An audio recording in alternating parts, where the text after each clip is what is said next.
Hello friends, नमस्कार, आदाब, सत श्री अकाल। आप सभी का मेरे YouTube channel general awareness to us में वेलकम है। आज की इस वीडियो में हम बात करेंगे अपने प्यारे भारत देश के बारे में। भारत दुनिया का पॉपुलेशन वाइज दूसरा और एरिया वाइज 7वां बड़ा देश है। भारत में लगभग 137 करोड़ जनता रहती है।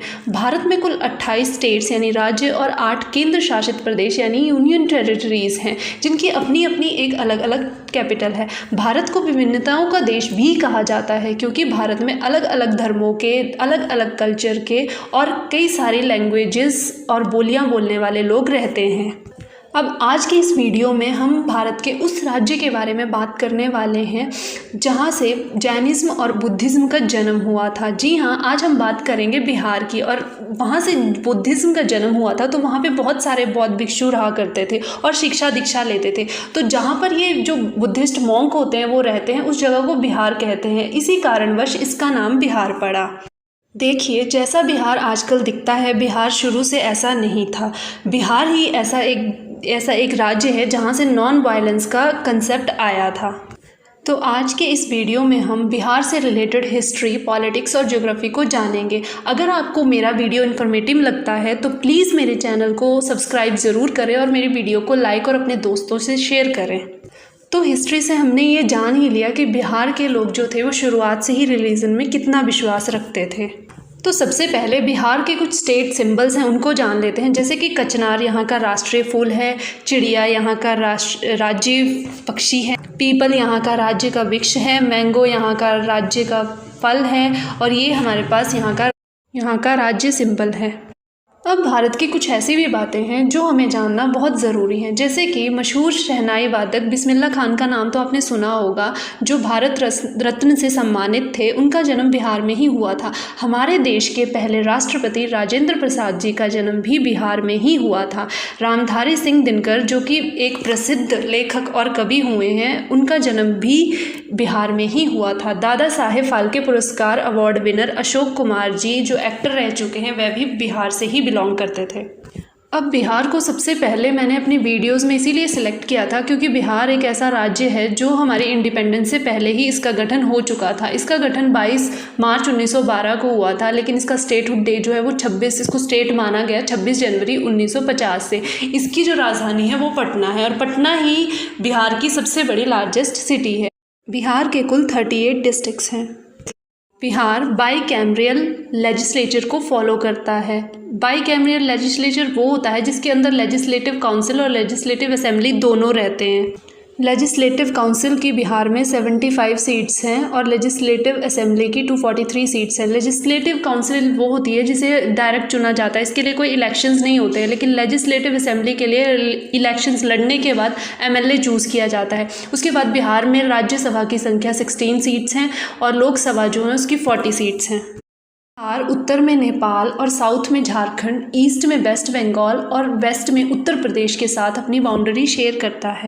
बिहार इस देश का पहला ऐसा राज्य है जिसने इसी साल इथेनॉल पॉलिसी को लागू किया है। चलिए अब आज़ादी से पहले के बिहार को जानते हैं। जो सिखों के 10वें और लास्ट गुरु थे, गुरु गोविंद सिंह जी, उनका जन्म पटना में 1666 में हुआ था। अब हम बिहार से रिलेटेड कुछ मशहूर घटनाओं को ईयर वाइज सीक्वेंस में पढ़ेंगे। बिहार जो है ये अपनी फर्टाइल लैंड, वाटर और स्किल्ड लेबर रिसोर्सेज की वजह से अट्रैक्शन पॉइंट बनता रहता है। तो हुआ ये था कि इसने अंग्रेज़ों को भी अट्रैक्ट किया, तो उसकी वजह से बक्सर की लड़ाई लड़ी गई थी 1764 में, जिसमें ब्रिटिश ईस्ट इंडिया कंपनी ने मुग़ल एम्पायर को हरा दिया था। उसके बाद 1872 ईस्वी में बिहार का पहला न्यूज़पेपर बिहार बंधु रिलीज़ किया गया बाय मदन मोहन भट्ट। उसके बाद 1905 ईस्वी में जब बंगाल का विभाजन हुआ था, उस दौरान बिहार स्टेट एग्जिस्टेंस में आया था, लेकिन उस समय भी ये बंगाल प्रेसिडेंसी के अंडर था। उसके बाद 1912 में बिहार और उड़ीसा को एक अलग राज्य बनाया गया। उसके बाद 1917 में चंपारण सत्याग्रह सामने आया। एक्चुअली हुआ क्या था कि जो फार्मर्स हुआ करते थे उस टाइम के, उन्होंने अंग्रेज़ों के विरुद्ध विद्रोह करना शुरू कर दिया था। 1914 में पिपरा में किया, 1916 में तुर्कोलिया। तो इसीलिए 1917 में महात्मा गांधी जी ने राजेंद्र प्रसाद और अनुगढ़ नारायण सिंह के साथ मिलकर चंपारण सत्याग्रह शुरू किया, जो कि भारत का पहला सविनय अवज्ञा आंदोलन था। उसके बाद वर्ष 1936 में उड़ीसा को बिहार से अलग किया गया और इसी दौरान भारत के दूसरे राज्य का गठन हुआ। 2011 के सेंसस के अनुसार भारत देश में बिहार एरिया वाइज 12वें पोजीशन पे है और पॉपुलेशन वाइज ये तीसरे पोजीशन पे है। पॉपुलेशन वाइज जो पहला राज्य है वो उत्तर प्रदेश है। अब जानते हैं कि पॉपुलेशन वाइज भारत का दूसरा कौन सा राज्य है, तो प्लीज़ आप कमेंट बॉक्स में आंसर करें। आज भी बिहार के मेजॉरिटी लोग जो हैं वो रूरल हैं। ओनली 12% लोग ऐसे हैं जो शहरों में रहते हैं। And according to the survey 58% people जो हैं बिहार के वो 25 ईयर्स यंग पीपल हैं। वैसे तो बिहार अब फिर से डेवलप करने लगा है, लेकिन फिर भी HDI रैंकिंग में इसका 36वां रैंक है, जो कि सारे राज्यों और केंद्र शासित प्रदेशों में सबसे लास्ट है। लिटरेसी रेट की बात करें तो यहाँ का 61.80% लिटरेसी रेट है, जो कि पूरे राज्यों में 5th रैंक है बिहार का। अब आप बिहार की लिटरेसी रेट की रैंकिंग पे बिल्कुल मत जाइएगा, क्योंकि जो ये बिहारी लोग होते हैं इन्हें backbone of Indian administrative machinery भी कहा जाता है। इंडिया की शायद ही ऐसी कोई डिस्ट्रिक्ट होगी जहाँ पर कोई DM या SP बिहार का ना हो। अकॉर्डिंग टू द सर्वे पिछले 10 ईयर्स में 5500 में से 450 IAS ऑफिसर्स जो हैं वो डायरेक्ट बिहार से ही बिलोंग करते हैं। बिहार की छठ पूजा पूरे भारतवर्ष में प्रसिद्ध है। स्पेशली इसमें महिलाएं जो हैं वो अपनी विशेष को पूरा करने के लिए फास्ट करती हैं, गंगा में जाके स्नान और प्रेयर्स करती हैं। बिहार की नालंदा डिस्ट्रिक्ट को लैंड ऑफ नॉलेज यानी ज्ञान की भूमि कहा जाता है। बिहार की जो ऑफिशियल लैंग्वेजेस हैं वो 2 हैं, हिंदी और उर्दू, लेकिन यहाँ पे और भी कई बोलियाँ बोली जाती हैं, जैसे भोजपुरी, मैथिली, मगधी। बिहार के एयर बेस की बात करें तो यहाँ पे 3 फेमस एयरपोर्ट्स हैं, जिनमें से सिर्फ दरभंगा एयरपोर्ट जो है वो इंटरनेशनल एयरपोर्ट है, जहाँ के जहाज़ थाईलैंड, भूटान, म्यांमार के लिए उड़ान भरते हैं।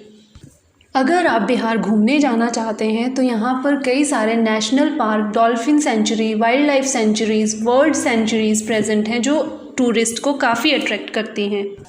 अगर आप बिहार घूमना चाहते हैं तो आपको अक्टूबर से अप्रैल के बीच में बिल्कुल परफेक्ट टाइमिंग रहेगी, क्योंकि मई और सितंबर के बीच में यहाँ बहुत बारिशें होती हैं।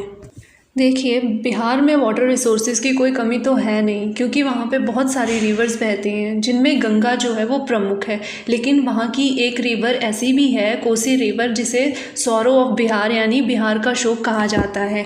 हाल ही में आपने एक खबर बिहार से रिलेटेड तो सुनी ही होगी कि बिहार में जो केसरिया स्तूप है 110 किलोमीटर पटना से दूर, काफ़ी फेमस जगह है, वो जलमग्न हो गया था। इन्हीं बिहार में 2 ऐसी साइट्स हैं जो वर्ल्ड फेमस हैं, जिनका नाम यूनेस्को की वर्ल्ड हेरिटेज साइट्स में दर्ज है।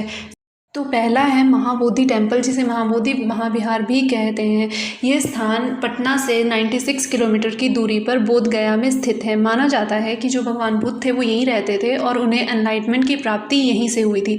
अब तो काफ़ी हद तक इसे रिबिल्ड कर दिया गया है रेनोवेशन के लिए। दूसरा है नालंदा महाविहार। यह दुनिया की सबसे पुरानी यूनिवर्सिटी है, इसे नालंदा यूनिवर्सिटी भी कहते हैं। अब तो यहाँ पर स्तूप और धार्मिक स्थल और स्टोन्स, मेटल वर्क, ये सब देखने को मिलता है। नालंदा यूनिवर्सिटी की वजह से ही इस पूरे नालंदा डिस्ट्रिक्ट को लैंड ऑफ नॉलेज के नाम से जाना जाता है। चलिए बात करते हैं बिहार के लीडर्स की। सबसे पहले गवर्नर फागू चौहान जी, जिनकी इमेज आप देख पा रहे होंगे। उसके बाद चीफ मिनिस्टर हैं यहाँ के नीतीश कुमार जी। यहाँ पर 3 डेप्यूटी चीफ मिनिस्टर्स हैं। सबसे पहली इमेज जो है वो सुशील कुमार मोदी जी की है, फिर रेणु देवी जी की, और जो तीसरे हैं वो हैं हमारे तारकिशोर प्रसाद। बिहार में इंडिपेंडेंस के बाद जितने भी पॉलिटिकल लीडर्स और पार्टीज़ हुई जिन्होंने भी बिहार पर राज किया, अब हम उनकी बात करते हैं। सबसे पहले 1946 से 1961 तक इंडियन नेशनल कांग्रेस बिहार की पॉलिटिकल पार्टी थी। एंड अकॉर्डिंग टू सर्वे इस दौरान बिहार का ज़बरदस्त डेवलपमेंट हुआ था। उस समय तो बिहार का डेवलपमेंट देखकर ऐसा तक लग रहा था जैसे कि देश का ये नंबर 1 राज्य बनकर उभरेगा। उस दौरान बिहार ने कल्चरल और इकोनॉमिक के क्षेत्र में काफ़ी डेवलप किया। लेकिन 1961 से लेकर 1990 तक बिहार में एक भी ऐसे पॉलिटिकल लीडर नहीं हुए जिन्होंने 5 साल तक अपने चीफ मिनिस्टर का कार्यभार संभाला हो। तो so due to lack of political leaders इस दौरान डेवलपमेंट बिल्कुल न के बराबर थी। गुंडागर्दी अपने चरम पर थी। चूँकि मीडिया भी उस समय एक्टिव नहीं थी तो उस समय कोई भी केस रिपोर्ट नहीं हुआ करते थे। सोशल और इकोनॉमिक डेवलपमेंट में बिहार काफ़ी पिछड़ गया था। उसी दौरान 1989 में भागलपुर दंगे हुए, जो हिंदू मुस्लिम के सबसे बड़े दंगे हुआ करते थे, और माना जाता है अकॉर्डिंग टू न्यूज़ रिसोर्सेज कि उस दौरान मुस्लिम्स को मारकर खेत में गाड़ दिया गया था और उसके ऊपर गोभी की खेती की गई थी। उसके बाद 11 अक्टूबर 1988 को लालू प्रसाद यादव जी और नीतीश कुमार जी ने मिलकर जनता दल का गठन किया। बट 1995 में जब 11th असेंबली इलेक्शन हुए थे तो ये जोड़ी एक दूसरे से अलग हो गई। उसके बाद 1997 में जनता दल राष्ट्रीय जनता दल में बदल गई, जिसके फाउंडर लालू जी थे। परंतु उसी दौरान भारत का सबसे बड़ा करप्शन स्कैंडल फॉडर स्कैम यानी चारा घोटाला चर्चे में आया और लालू जी को रिज़ाइन देना पड़ा। फिर उन्होंने अपनी वाइफ राबड़ी देवी जी को आगे किया और बिहार को मिल गई उनकी पहली महिला मुख्यमंत्री। उसके बाद 12वें इलेक्शन हुए जिसमें आरजेडी की फिर से जीत हुई और राबड़ी देवी जी को फिर से बिहार की मुख्यमंत्री बनाया गया। उसके बाद 2000 में हुआ ये कि झारखंड ने कहा मुझे बिहार से अलग होना है, अपनी अलग कैपिटल बनानी है, तो बिहार ने उसकी बात मान ली और जो पहले सीट्स 324 हुआ करती थी वो घट के 243 हो गई। फिर 2005 में उदय हुआ नीतीश कुमार जी की पार्टी जनता दल यूनाइटेड का, जिसने अलायंस पार्टनर एनडीए और बीजेपी के साथ मिलकर आरजेडी को धूल चटा दी। उसके बाद 2010 में असेंबली इलेक्शंस लड़े गए जिसमें नीतीश कुमार जी ने बिहार की कमान संभाली।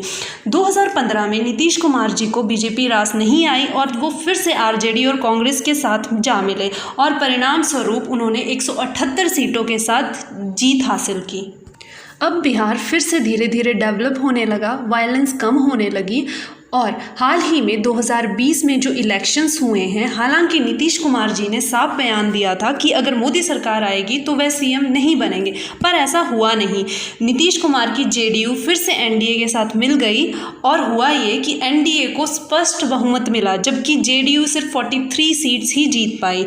अब होना ये चाहिए था कि सीएम जो थे वो नेशनल डेमोक्रेटिक अलायंस से बनने चाहिए थे। खैर ऐसा हुआ नहीं, नीतीश कुमार जी फिर से सीएम।